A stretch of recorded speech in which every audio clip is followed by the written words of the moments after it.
Anelle and Jihoon Part 40. Welcome to Beyond the Lines. Make sure to subscribe and hit the notification bell so you never miss an update on new parts.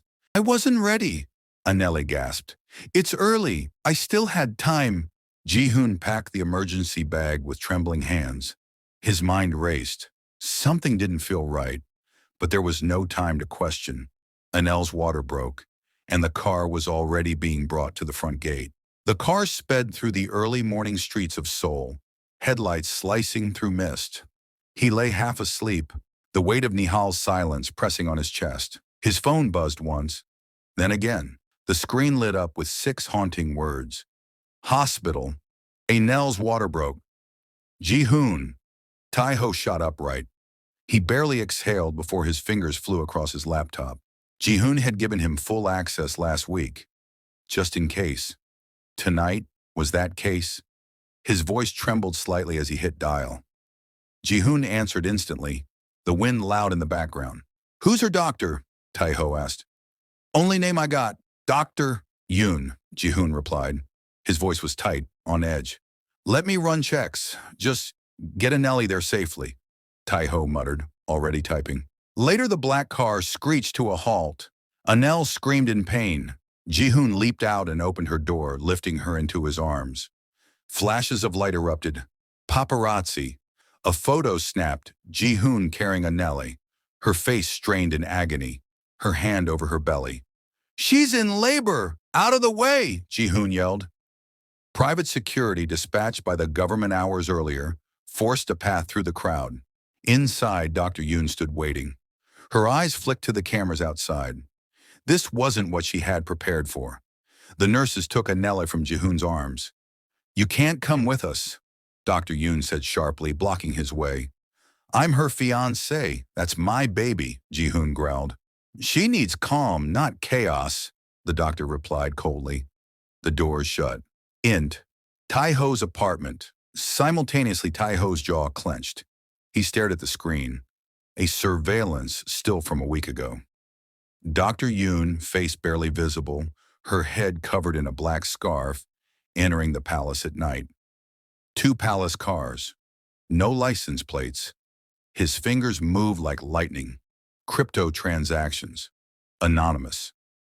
Routed through a shadowed account tied to a palace foundation. The timing matched perfectly. His heart sank. Jihoon's phone, unreachable. Damn it, Taiho hissed. He didn't have Zola's number. He logged into the hospital's internal grid and made a call he'd hoped never to make, into military hack protocols. He bypassed firewalls, disabled power to theater room 217, then quickly called the hospital reception. His voice was razor sharp. Emergency. Get Jihoon Han. Tell him to answer. A nurse sprinted down the hallway. Mr. Han, urgent call for you. Jihoon snatched the phone. Hello? Taiho's voice thundered through the receiver. Run, room 217. Anelle is in danger. I've sent security. Go. Taiho's voice thundered through the receiver. Run, room 217. Anelle is in danger. I've sent security. Go. Jihoon dropped the phone and bolted, his heartbeat hammering in his ears. Moments later, he burst through the doors of room 217, security guards on his heels.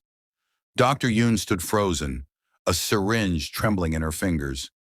Anelle's body shook in agony, her face drenched in sweat, lips pale, breath shallow. The heart monitor beeped in rising panic. Stop! Jihoon bellowed, his voice raw with fear.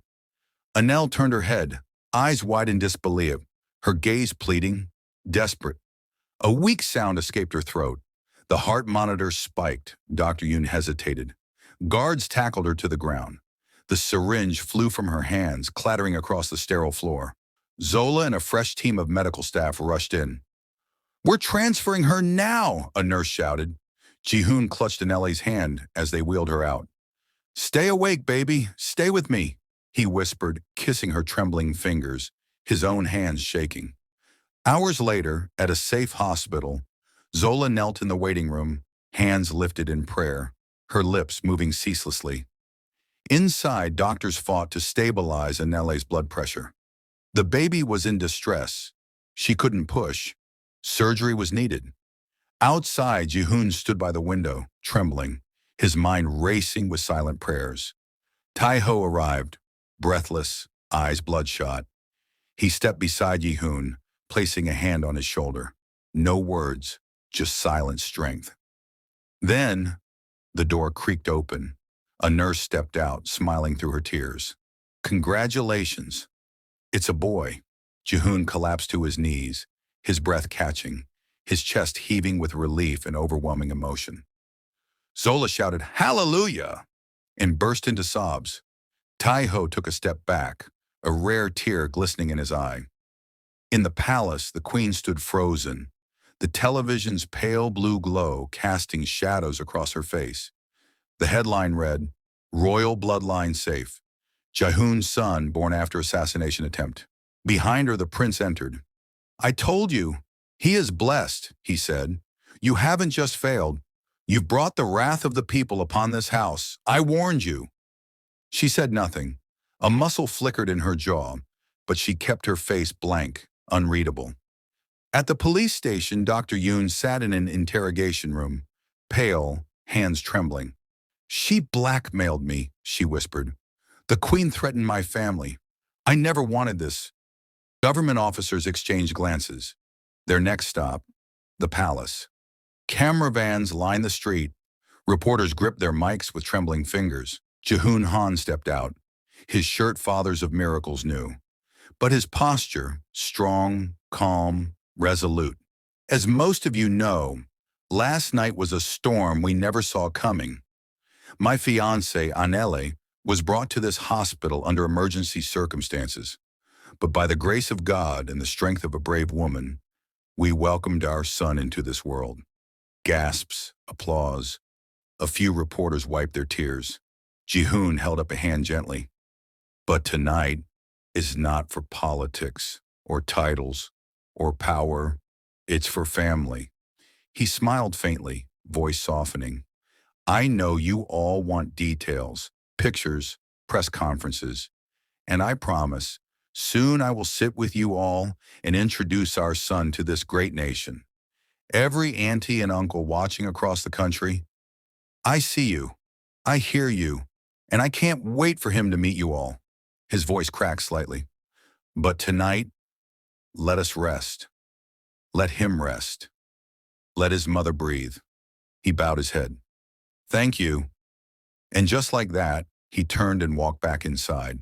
The crowd stood stunned. Then the applause roared. It wasn't political, it was personal. The queen sat rigid in her chair, pale as death. Her trembling hands gripped a silk handkerchief as the screen replayed Jihoon's words, again and again. A knock at the chamber door. She didn't answer. It opened anyway. Government officers. Your Highness, we need to speak to you. Now. Behind them, the prince stood in quiet judgment. Anelle lay on the bed, her eyes closed, her hand resting gently on their son's tiny chest. The child breathed softly, unaware he'd already shaken a kingdom. Jihoon sat beside her, stroking her hair. He's going to change everything, he whispered. Zola hummed softly from the corner chair, hands clasped. Tai-ho watched from the doorway, arms crossed. The palace is on fire, he murmured. Not literally, but close. Let it burn. Every digital billboard showed Jihoon holding his son. People cheered from balconies. Some cried, some knelt, and in homes from Busan to Bloemfontein, people whispered the same thing. Like, share, and subscribe for more. Don't forget to hit the bell so you never miss any part. Thank you.